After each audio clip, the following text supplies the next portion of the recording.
Egun on guztioi eta zorionak greba orokor horretan parte hartzeagatik.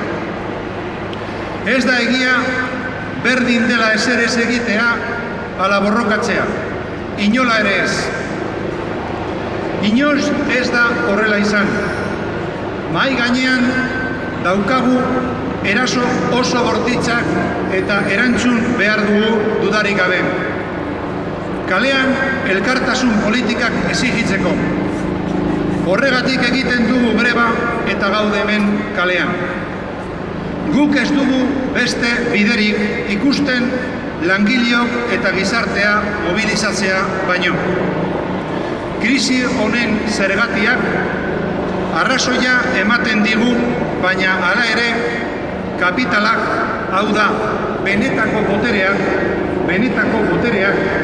bere errezetak inposatzen dizkigu. Gaur inoiz baino arrazoi gehiago daukagu greba orokor bat egiteko.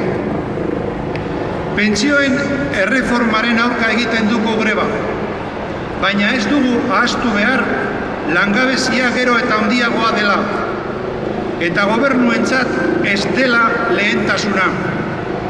Gehitzen denean harritu egiten direla diote.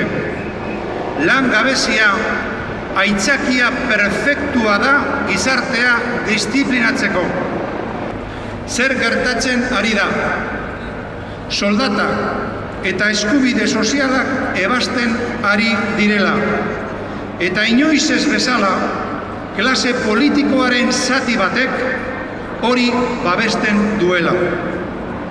Azken 35 urte hauetan jasan duten erasorik krudelena, gogorrena.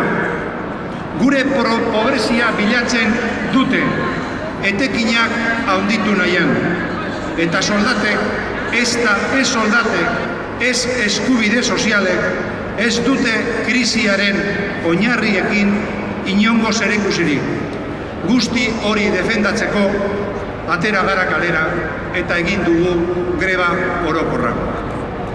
Greba orokor hau porrot izugarria izatea zen batek baina gehiago zuen esperantza. Una referencia de clase que en estos momentos muy poca gente lo está haciendo. Tiene un gran valor lo que estamos haciendo. Plantea además una clara alternativa. No nos movilizamos porque nos guste la calle, no. Nosotros planteamos una alternativa. Es la alternativa de la solidaridad. Exigimos, si utilizamos el término exigencia, exigimos una reforma fiscal en profundidad, que reforme y que eche atrás los desaguisados que han hecho las haciendas para que tengamos la presión fiscal más baja de toda Europa.